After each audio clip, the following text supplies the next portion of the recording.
In this video I'll show you how you can replace a thermostat. This particular car is a Volkswagen Polo Classic.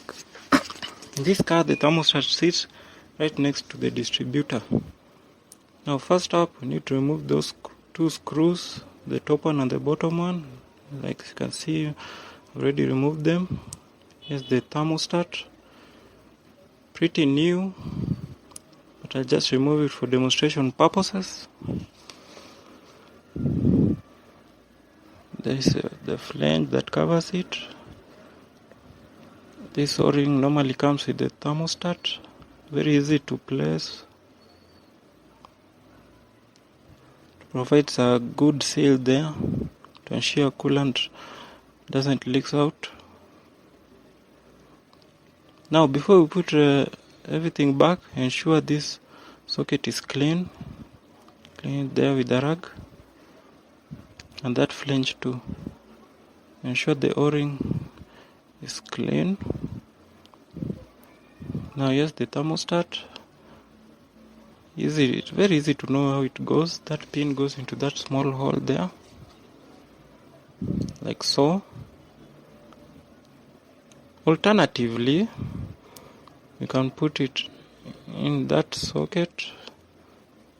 It's well designed to ensure the thermostat stays at the center. You can put it there, hold it there, and then put back the flange, just like that. Now, before you put back the screws, ensure that flange lines up well.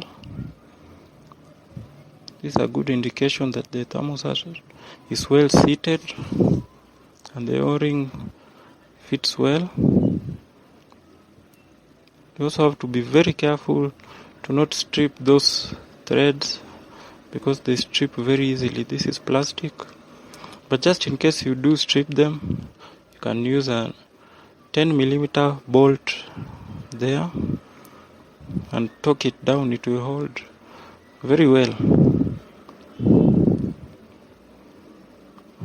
The only other option may be to get a new housing.